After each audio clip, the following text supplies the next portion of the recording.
नमस्कार, मेरा नाम रेणु कक्कड़ है। आई होप सो आप अच्छे होंगे और अपनी सीटेक की प्रिपरेशन कर रहे होंगे। बहुत सारे बच्चों को अब लग रहा है कि सीटेक एग्ज़ाम दिसंबर या जनवरी के मंथ में होने वाला है, लेकिन उससे पहले आपके पास जो समय है वो 3 मंथ्स का समय है। आपको स्टार्टिंग से ही अपनी हर सब्जेक्ट को अच्छा करना है, तो बहुत सफिशेंट टाइम है अच्छे स्कोरिंग करने के लिए। अभी से आज तक देखते आ रहे हैं कि सीटेक जो है उसका जो लेवल है 2011 से स्टार्ट हुआ था और 2022 में 22 से लेकर 23, 24 और 25 में तो अब पता नहीं क्या लेवल होगा। लेवल जो हो रहा है अप ऊपर अप होता जा रहा है। अप का मतलब होता है ऊपर की तरफ बढ़ता जा रहा है। चाहे आपका सीडीपी सब्जेक्ट हो, चाहे हिंदी पेडालॉजी हो, चाहे इंग्लिश पेडालॉजी हो, या पेपर 1 में जो ईवीएस और मैथ्स है और पेपर 2 में एसएसटी मैथ्स एंड साइंस है।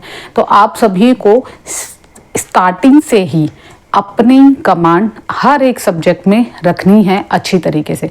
अगर आप 30 में से 25 या 29 लेके आ सकते हैं तो आपका एग्ज़ाम आसानी से क्लियर हो जाएगा।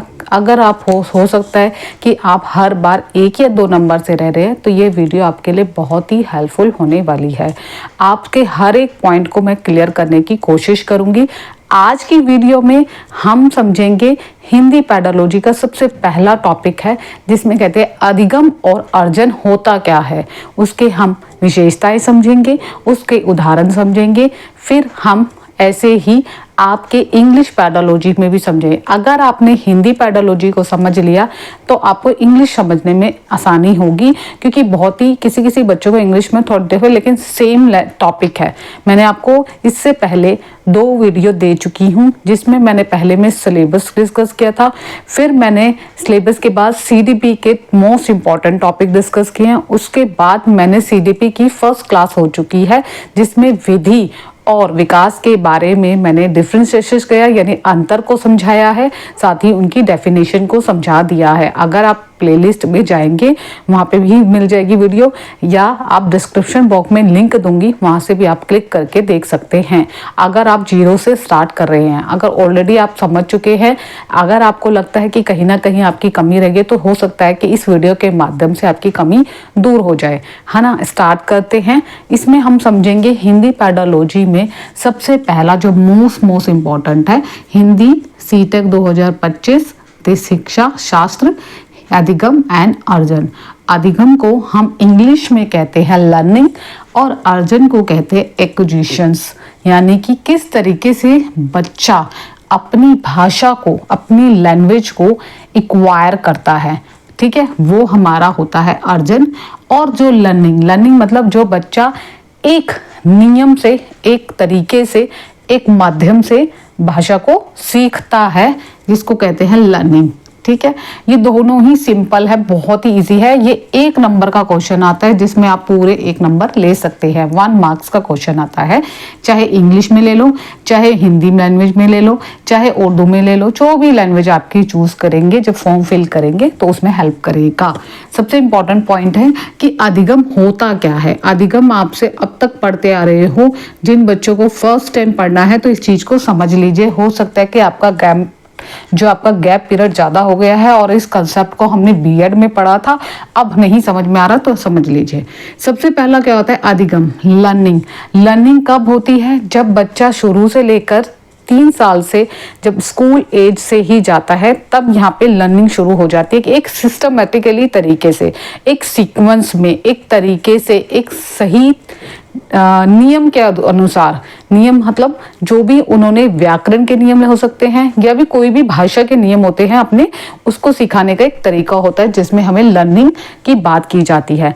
लेकिन वहीं दूसरी तरफ अगर देखें तो अर्जन कहता है, अर्जन जो है ये एक पर्टिकुलर टर्म्स है जो इंग्लिश और हिंदी दोनों में काम आती है। ये कहते हैं कि अर्जन जो अगर हम सीखें तो बच्चे जो इन्वायरमेंट मिलता है, जो उसके घर से मिलता है, उसके दोस्तों से मिलता है, उसके परिवार से मिलता है, जो बचपन में सीख रहा है अपनी भाषा को, वो क्या कर रहा है, बिना किसी नियम के, बिना किसी हेल्प के ही जो भी अपनी मातृभाषा को, मोस्ट इंपॉर्टेंट बात ये पॉइंट याद रखना, जब भी अर्जन होता है, एक्विजिशन होती है, तो बच्चा एक्वायर करता है किसी लैंग्वेज को। तो एक्वायर करने का मतलब है कि जो भी उसके वातावरण में, यानी कि जो भी उसकी फैमिली में मेंबर है, फैमिली में सभी हो सकते हैं, दादा दादी हो सकते हैं, चाचा चाची हो सकते हैं, कुछ जो भी जहाँ पे जिस जिस जगह पे वो रहता है वो ही भाषा अर्जित करता है, उसी को हम अर्जन कहते हैं।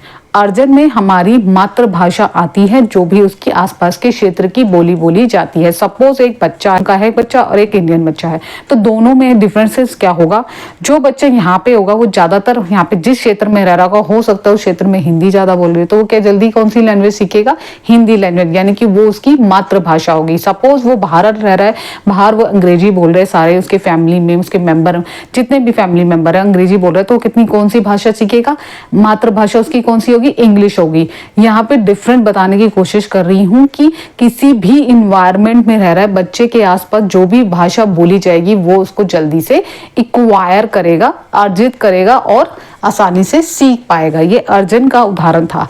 अब बात आती है अधिगम की। अधिगम के लिए क्या होता है कि बच्चे ने भाषा तो सीख ली अपनी मातृभाषा, अब उसको अब मैं बोलूं एग्जाम्पल एग्जाम्पल देती हूँ कि एक बच्चे ने भाषा सीखी है, कि हिंदी भाषा सीखी है, और उसने सिंपल तरीके से बोला है मुझे चाहिए, इतना है ना, इसमें कोई नियम है ना कुछ है। अब वो स्कूल गया, स्कूल में मैम के पास गया, ये टीचर्स के पास गया, अब उसको ये तो नहीं पता ना कि एक सिस्टमेटिक तरीके से एक व्याकरण के रूल एंड रेगुलेशन होते हैं कि हमें किस तरीके से भाषा को बोलना है। जैसे सपोज व्याकरण पढ़ रहा है, अब बच्चे को ये बोल दे मैम ये क्या है, अब वो ये तो नहीं पता ना कि कुछ भी बोल सकता है वो, लेकिन उसको ये नहीं पता ना कि हमें किस तरीके से नियम है। जैसे अब यहाँ पे फॉर एग्जांपल मैं ले लेती हूँ राम खाना, राम है खाना, अब ये ऐसा बोल दे बच्चा। अब ये क्या बच्चे ने सीखा, अब बच्चे ने जो घर से सीखी लैंग्वेज वही वो वहां बोल रहा है, लेकिन एक टीचर जो होता है, एक वहां पे जो शिक्षक होता है, वो बच्चे को सही व्याकरण के रूल बताता है, नियम बताता है कि राम खाना खाता है। ये तरीके का एक सीक्वेंस है। फॉर एग्जाम्पल उसी में हम कहते हैं लर्निंग। उसने एक नियम के तौर तरीके को समझते हुए अपनी लर्निंग को सीखा। आई होप सो ये दोनों पॉइंट आपको समझ में आ गए। बहुत ही सिंपल है जो भी मैंने इतना इजीली समझाया, और इजीली समझाती हूँ, आ जाइए। अब चलते हैं अधिगम। अधिगम कहता है कि जब भी अधिगम लर्निंग होती है बच्चे की, तो वो बहुत ही धीरे धीरे करता है, एकदम से नहीं होता। जैसे आप उसको बोल दोगे कि उसने जो मातृभाषा सीखी है पहले से, जिसमें कोई नियम नहीं है, कोई अभ्यास नहीं है, जो आपने घर में बोला वो बोल दिया। लेकिन जब वो स्कूल में जाता है तो एक सिस्टमेटिक तरीके से धीरे धीरे अभ्यास करता है, मेहनत करता है, तब जाके वो अधिगम यानी लर्निंग उसकी हो जाती है। ये लर्निंग कहाँ से शुरू होती है, ये इसके स्कूल और किताबों के द्वारा शुरू की जाती है, ये शुरू हो जाती है। लेकिन यहाँ पे क्या होता है, जो भी वो एक्वायर कर रहा है लैंग्वेज, वो अपनी मातृभाषा जो बोली जा रही है उसके घर परिवार में या उसके वातावरण से वो भाषा वो आसानी से सीख रहा है। फॉर एग्जाम्पल यहाँ पे मैंने उदाहरण ले लिया अर्जुन जैसा तेज, यानी कोई बच्चे होते हैं इतनी तेज जल्दी लैंग्वेज सीख जाते हैं, बहुत ही जल्दी एक्वायर भी कर लेते हैं, आपने देखा होगा। ये भाषा कैसी होती है, ये बहुत ही सरल, सहज और तुरंत पकड़ लेने वाली भाषा कहा जाता है अर्जन को। ठीक है, आई होप सो ये दोनों डिफरेंस आपको बहुत इजीली और हिंदी में समझ में आ गए, तो इंग्लिश में आप आसानी से समझ सकते हो। इसके कुछ पॉइंट्स हैं जो मैंने ध्यान में रखते हुए लिखे हैं। अभ्यास करके सीखना, यानी प्रैक्टिस कर करके वो हर एक नियम को सीखता है, हर एक व्याकरण के नियम, तभी भाषा को लिखना और पढ़ना और बोलना, और जितना अच्छा सुनेगा उतना ही अच्छा वो लिखेगा, उतना ही अच्छा वो पढ़ेगा, और उतना ही अच्छा बात करना नहीं आएगा। अभ्यास करके सीखना, it is a very very important. जितनी प्रैक्टिस करेगा उतनी ही ज़्यादा उसकी लर्निंग होगी। दूसरा है लिखना, पढ़ना और व्याकरण सीखना, जिसमें मैंने बोला बहुत ही इंपॉर्टेंट है। जब भी बच्चा पहले क्या करता है, हमेशा भाषा को सुनता है। अगर वो भाषा को ठीक तरीके से सुनता है तो वो उसको ठीक तरीके से पढ़ भी पाएगा, लिख भी पाएगा, और बोल भी पाएगा। ये सुनना जो स्किल है वो सबसे अच्छा स्किल माना जाता है, पढ़ना लिखना और बोलना। तभी बच्चा अच्छा सुन सकता है, अच्छा बोल सकता है, अच्छा लिख सकता है। तभी भाषा को, जब छोटे बच्चे होते हैं उनको ज़्यादातर हम भाषा जो लैंग्वेज सिखाते हैं, जो भी भाषा, चाहे हिंदी लो, जो कोई भी लैंग्वेज हो, उसको सिखाने से पहले उसके नियम जरूर बताते हैं कि हमें सीधा ही ये नहीं है कि आपने पहले क्या कर दिया। बहुत सारे एग्जाम्पल बहुत सारे स्कूलों में जैसे होता है। इसमें एक विधि इंपॉर्टेंट है। जब भी हम भाषा को सिखाते हैं तो सबसे पहले उदाहरण देके सिखाते हैं, जिसमें हमें कहा जाता है आगमन विधि। आगमन विधि बहुत इंपॉर्टेंट है। आगमन और निगमन विधि इस टर्म में ही भी इंक्लूड है।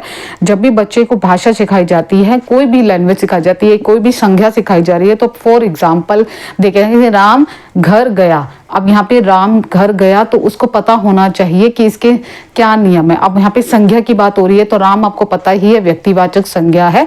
इस तरीके से नियम और कानून को ध्यान है। लेकिन दूसरी तरफ अगर हम करें, निगमन विधि होती है। निगमन विधि में क्या होता है, नियम जो होते हैं वो हमारे इसमें नियम विधि से लेकर उदाहरण तक आते हैं। यानी कि इसमें दो टर्म्स होती है, पहले नियम सिखाए जाएंगे फिर उदाहरण बताए जाएंगे। तो ज्यादातर स्कूलों में हमें जो लगता है, हमें आगमन विधि का प्रयोग करना चाहिए। बच्चों को ज्यादा से ज्यादा एग्जाम्पल देने चाहिए। बच्चा उसी भाषा को समझ सकता है और आसानी से उसको कर भी सकता है एग्जाम के पॉइंट ऑफ व्यू से। ठीक है, ये टर्म्स अच्छी इंपॉर्टेंट है, ये विधि और ये मैंने यहाँ पे समझा दी। अगला पॉइंट है, स्कूल व कक्षा में जो भी पढ़ाई करता है उसी से ही बच्चा धीरे धीरे अभ्यास करके, मेहनत करके इस भाषा को, इस लर्निंग को सीखता है। लर्निंग में कुछ परिभाषा है, पहले लर्निंग समझ लेते हैं फिर देन हम अर्जन समझेंगे। लर्निंग की परिभाषा यहाँ पे दी गई है कि अधिगम वह प्रक्रिया है, यानी कि वह प्रोसेस है जिसमें विद्यार्थी अपने अनुभवों को, अपने एक्सपीरियंस को, अपने अभ्यास को यानी प्रैक्टिस को और मार्गदर्शन के द्वारा अपने ज्ञान को, अपनी नॉलेज को, अपने स्किल को, अपने बिहेवियर में परिवर्तन करता है। अर्थात कहने का अभिप्राय है कि हम अगर एक भाषा बोल रहे हैं, जो भी उसने घर में सीखी है वो ठीक है, लेकिन उसके भी कुछ एक तरीके होते हैं। हम सामने वाले को इस तरीके से बात करें ताकि वो हमारी भाषा को समझ सके। यहाँ पे भाषा में भी आपको पता है, भाषा एक तरीके से हम कह सकते हैं विचारों का आदान प्रदान होता है। भाषा में विचारों का आदान प्रदान तब होगा जब सामने वाला आपकी भाषा को समझ सक रहा है और वो जो बोल रहा है। अब जैसे सपोज मैं आपको एग्जाम्पल अपना खुद का ही लेती हूँ, मैं आपको कोई भी भाषा सिखा रही हूँ, आप सुन रहे हो, अगर वो भाषा आपको समझ में, जो बता रही हूँ आपको समझ में आ रही है तो ही आप उसका देन अप्लाई कर सकते हो और सिस्टमेटिकली तरीके से। ये नहीं है मैं कुछ भी सिखा रही हूँ, कुछ भी बता रही हूँ लेकिन आपको समझ में नहीं आ रहा, वो भाषा नहीं कही जाएगी। भाषा कही जाएगी एक सिस्टमेटिक, जैसे मैंने कोई टॉपिक लिया और आपको समझा रही हूँ और आपको समझ में आ गया, वही भाषा कहलाती है। तो यही कहने का अभिप्राय है। उसी से ही बच्चे का स्किल, उसकी कौशल, उसका ज्ञान और उसका व्यवहार में डिसिप्लिन आता है, जिसको हम कहते हैं कि हाँ वो बच्चा बहुत डिसिप्लिन में रहता है, उसकी भाषा बहुत अच्छी है। तो ऐसी तरीके से हम बोलते हैं, टीचर हो या कोई भी स्टूडेंट्स हो। ठीक है, ये पॉइंट आपको क्लियर हो गया होगा, मैंने परिभाषा समझा दी। अब आते हैं इसके कुछ टर्म हैं, वो भी देख लेते हैं। यह सचेतन, कॉन्शियस होती है। कॉन्शियस मतलब होता है कि बिल्कुल एक तरीके से, मतलब हमें इसमें पूरा ध्यान लगाना पड़ता है, पूरी मेहनत करनी पड़ती है, पूरा अभ्यास करना पड़ता है, बिल्कुल ही कॉन्शियस होके करना पड़ता है। ये नहीं है कि हम कुछ भी नियम बना रहे हैं और कुछ भी दे रहे हैं, नहीं। इसमें पूरा सिस्टमेटिकली तरीके से और कॉन्शियस तरीके से सीखा जाता है और योजनाबद्ध तरीके से। योजना मतलब एक नियम होते हैं, उसके कुछ एक प्लानिंग होती है। ऐसा नहीं है व्याकरण में कुछ भी बोल दो, कुछ भी लिख दो, कुछ भी नहीं, ऐसा नहीं होता है। एक सिस्टमेटिकली तरीका होता है, कॉन्शियस होता है, एक योजनाबद्ध तरीके से इस भाषा को सीखी जाती है, तभी उसकी लर्निंग अच्छी होती है बच्चे की। अब अगला पॉइंट यहाँ पे दिया है मैंने, अधिगम में अनुशासन, जो मैं अभी आपको बोल रही थी, अभ्यास कार्य और पुनरावृत्ति रहती है। यानी कि अभी जब भी हम लर्निंग सीखते हैं, ज़्यादा से ज़्यादा प्रैक्टिस करते हैं, तब हमारी, आप किसी भी एग्जाम को ले लीजिए, फॉर एग्जाम्पल आप कॉम्पिटेटिव एग्जाम में भी जा रहे हो तो सबसे पहले प्लानिंग करोगे। प्लानिंग करने के बाद आपको एनालाइज करना है, विश्लेषण करना है कि हम कौन कौन सी बुक से ले, या कौन कौन से नोट्स हमारे पास हैं, उसमें से कितना कितना हमारे पास कंटेंट है। ये भी आप इस तरीके से पढ़ोगे सिस्टमेटिकली तरीके से, तो आपका एग्जाम हमेशा क्रैक होगा। आप ये सोचो मैंने आज ये बुक ले ली, इसमें से पढ़ लिया टॉपिक, टॉपिक, फिर दूसरी बुक्स पढ़ ली, वही टॉपिक दूसरा पढ़ लिया, फिर तीसरी बुक्स। नहीं, ऐसी बुक्स लो जिसमें हमें ज़्यादा से ज़्यादा टॉपिक मिले और ज़्यादा से ज़्यादा कवर हो चुके। तो ये एग्जाम्पल दिया है, छोटे बच्चों में भी ऐसे ही सिखाया जाता है। पहले उसको डिसिप्लिन सिखाया जाता है, डिसिप्लिन के बाद वो अभ्यास करता है, जो भी टॉपिक करा रहे हैं, जो भी टीचर करा रहे हैं, कोई भी शिक्षक करा रहे हैं, उसको अभ्यास करने के बाद उसकी प्रैक्टिस कराई जाती है। पुनरावृत्ति मतलब बार बार प्रैक्टिस कराना। ठीक है, ये टर्म्स थी इस अधिगम की। अब हम चलते हैं इनकी विशेषता की ओर, जो बहुत ही इंपॉर्टेंट है। इसको समझ लिया तो आपके 2 या 3 नंबर तो आ ही जाते हैं। इसमें से कई बार 1 या 2 नंबर से ज्यादा नहीं पूछा जाता, क्योंकि सिमिलर एक टॉपिक है। अगला कह रहे हैं कि अनुभव व प्रयास पर आधारित होता है। वही सेम आपके बिहेवियर पर और आपके अभ्यास पर, प्रयास जितने जितने प्रयास करते जाओगे उतने ही लर्निंग को सीखते जाओगे आसानी से। सेकंड पॉइंट है धीरे धीरे होने वाली प्रक्रिया, यानी धीरे धीरे, सिस्टमेटिकली, स्लोली स्लोली, आराम आराम से। फर्स्ट में जा रहे हो, फिर सेकंड में जा रहे हो, फिर सीख रहे हो, फिर और सीख रहे हो, फिर और सीख रहे हो, यानी कि आपकी जो भाषा है वो और भी ज्यादा मजबूत होती जा रही है नियम और करके। उसके बाद है ये शिक्षक, पाठक, पुस्तक और वातावरण की सहायता। शिक्षक भी इसमें इंक्लूड होता है, पाठक भी हमारे इंक्लूड होते हैं, क्योंकि शिक्षक भी सिखाता है, साथ ही साथ पुस्तक भी हमें सिखाते हैं कि भाषा के नियम को किस तरीके से फॉलो करके हमें भाषा सीखनी है। साथ ही साथ एनवायरनमेंट तो वेरी वेरी इंपॉर्टेंट है कि आपका एनवायरनमेंट अच्छा होगा तो आप भाषा को आसानी से अच्छी तरीके से सीख सकेंगे। इसमें एक पॉइंट और जोड़ना है, ये एक तरीके से औपचारिक शिक्षा देते हैं। जैसे बच्चा 3 साल का होता है, 3 साल के बाद वो स्कूल जाता है, वो एक सिस्टमेटिकली तरीके से औपचारिक भाषा को सीख रहा है, जिसमें हमारे शिक्षक भी हैं, फ्रेंड भी है, टीचर्स भी हैं, और हमारे यहाँ पे जो इन्वायरमेंट में हमें इस तरीके से मिल रहा है, तो ये चीजें इसमें इंक्लूड होती है। तो औपचारिक शिक्षा इसी के अंदर आएगा। ठीक है, अब उदाहरण दे दिए मैंने कुछ, बहुत जो मैं आपको भी समझा रही थी उदाहरण वही है कि इसमें विद्यार्थी व्याकरण के नियम सीखता है, कविता के भावार्थ को समझकर बताता है कि कविता के हम अगर कविता में कुछ भी लिख दूं, आपको कुछ भी कविता सुना दूं, अगर आपको उसका नियम पता होंगे तभी तो आप उसका भावार्थ कर पाओगे। अगर नियम ही नहीं पता होगे तो आप कैसे कर पाओगे, ना ही उसका अर्थ पता करेगा, ना ही उसका। तो ये चीज यहाँ पे ध्यान में रखनी है। निबंध लिखने के बाद भी वो ज्यादा से ज्यादा, अगर उसके पास शब्द भी है, उसके अर्थ भी है, उसके नियम भी उसने समझ लिए, तो वो निबंध भी आसानी से लिख सकता है। ठीक है, ये आपको पॉइंट समझ में आ गया होगा कि अधिगम के क्या है। नेक्स्ट जो हमारा इंपॉर्टेंट है अर्जन। अर्जन में क्या करना है, अर्जन में भी कुछ नहीं है। अर्जन में एक्विजिशन होता है, किसी भी लैंग्वेज को एक्वायर करना। ठीक है, ये मतलब होता है।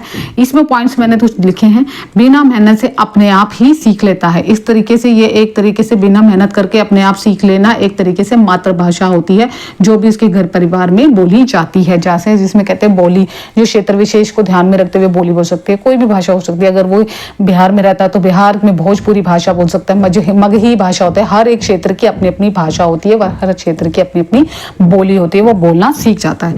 वातावरण से सीखता है, परिवार व दोस्तों से सुन सुनकर सीखना, प्राकृतिक तरीके से, यानी कि नेचर के अंदर जो भी इन्वायरमेंट में भाषा बोली जा रही है उसको आसानी से नेचुरल तरीके से सीखना। नेचर का मतलब होता है नेचुरल तरीके से सीखना। इसकी परिभाषा समझ लेते हैं। अर्जन वह प्रक्रिया है जिसमें कोई व्यक्ति भाषा या व्यवहार को सहज रूप से आत्मसात कर लेता है। आत्मसात मतलब उसमें पूरी तरह से इंक्लूड हो जाता है, पूरी तरीके से उसे सीखने में ललायित हो जाता है, तत्पर हो जाता है। क्योंकि अगर बच्चे को बार बार इंग्लिश बोलना, बहुत सारे बच्चों को डिफिकल्टी क्यों होती है, क्योंकि बचपन में ही उनको वो एनवायरनमेंट नहीं मिल पाता, कि इस कारण से बहुत सारे बच्चों को इंग्लिश में थोड़ी सी दिक्कत आती है। इसीलिए अगर वो एनवायरनमेंट मिल जाए, वो भाषा सीखने के लिए उसके फैमिली में कोई भी पर्सन हो, उसको बार बार वो चीज हम रिवाइज कराए तो वो जल्दी से उसकी मातृभाषा इंग्लिश हो जाएगी। ठीक है, इसमें कुछ पॉइंट है जो मैंने लिखे हैं। जैसे इसमें सचेतन है, इसमें अचेतन, अनकॉन्शियस तरीके से बिल्कुल ध्यान ना देना, जो भी भाषा बोली जा रही है वो आसानी से और सिंपल तरीके से सीख जाता है ना। दूसरा है इसमें औपचारिक शिक्षा की आवश्यकता नहीं होती। इसमें किसी भी प्रकार की हमें स्कूल जाना है, ये करना है, वो करना है, टीचर चाहिए, ये चाहिए, फ्रेंड चाहिए, या कि घर परिवार में चाहे कोई भी फैमिली मेंबर उसे सीख रहा है वो भाषा को। इनडायरेक्टली कहने का मतलब है कि यहाँ पे सीधी सीधी भाषा जो बोली जा रही है वो आसानी से सीखना।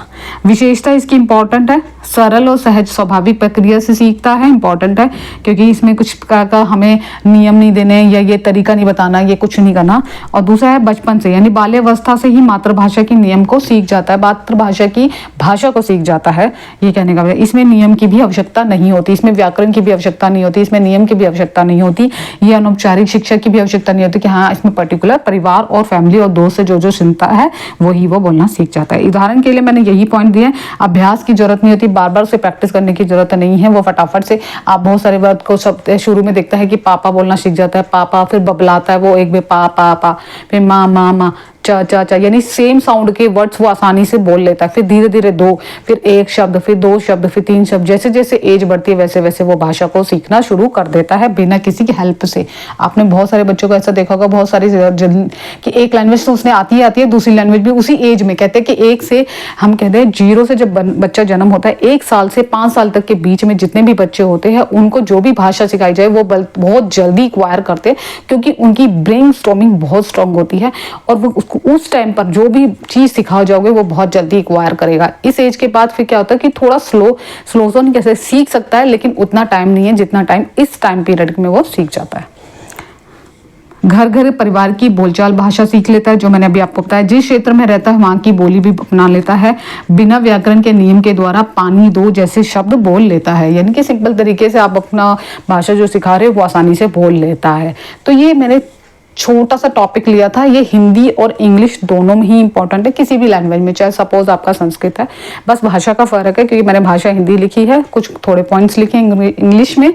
इंग्लिश के लिए फिर मैं अलग से नहीं बनाऊंगी, हिंदी के लिए जो पॉइंट्स है वो आपको इंग्लिश में, लेकिन उसकी कुछ कुछ टर्म्स होती है वो मैं जरूर अगली क्लास में लिख दूंगी, क्योंकि लैंग्वेज में ये होता है, फर्क ये है कि सेम सिलेबस है, सेम है, और 30 में से दोनों, मैंने लास्ट टाइम भी बताया था कि आसानी से आप 54 आप आसानी से ला सकते हो इसमें, अगर इसकी कमांड आपकी अच्छी होगी पेडोलॉजी को लेकर। हिंदी तो आपकी ऑलरेडी अच्छी होगी क्योंकि बेसिक आपने शुरू से सीखते आ रहे हो, लेकिन पेडोलॉजी समझना बहुत इंपॉर्टेंट है। आप इसका स्क्रीनशॉट भी ले सकते हो सकता है ये मैं स्क्रीनशॉट आपको अलग से भी दे दूंगी। आपके मेरा टेलीग्राम चैनल ज्वाइन कर लीजिए, टेलीग्राम चैनल मैंने ऑलरेडी लिंक में देती हूँ, वो लिंक में ज्वाइन कर लीजिए। और ये क्लास आपको अगर कैसी लगी तो प्लीज़ ज़रूर ज़्यादा से ज़्यादा कमेंट्स करके मुझे बताइए, और मैं आपका हो सकता है कि सिलेबस जल्दी से जल्दी कवर करवा दूं, इसमें सारे टॉपिक कवर कराऊंगी। इससे पहले जैसे सीडीपी के जितने भी टॉपिक कवर होंगे, फिर हम उसमें प्रैक्टिस क्वेश्चन भी करेंगे सारे। फिर प्रीवियस के पेपर में देखना चाहते हैं कि कितना आपको आता है, जो फर्स्ट टाइम दे रहे हैं, जीरो से स्टार्ट करें, उनके लिए बोल रही हूँ, क्योंकि उनको समझ होनी चाहिए कि भाषा, जैसे जो भी क्वेश्चन पूछ रहा है एग्जामर, सीबीएसई के थ्रू जो पेपर बनते हैं वो एक पैटर्न होता है, उस पैटर्न में कितने क्वेश्चन आपको समझ में आ रहे हैं। तो इसी टॉपिक से भी लेके दिखा दूंगी, या फिर जब भी 2-3 टॉपिक हो जाएंगे उसके बाद हम प्रैक्टिस भी कर लेंगे 1 या 2 क्वेश्चन की, तक कि हमें पैटर्न पता चल रहा है किस तरीके से पूछ रहा है। आई होप से ये वीडियो अच्छी लगी हो, और देन हम मिलते हैं नेक्स्ट टॉपिक की ओर। I hope so. Have a nice day. Bye bye, take care, नमस्कार।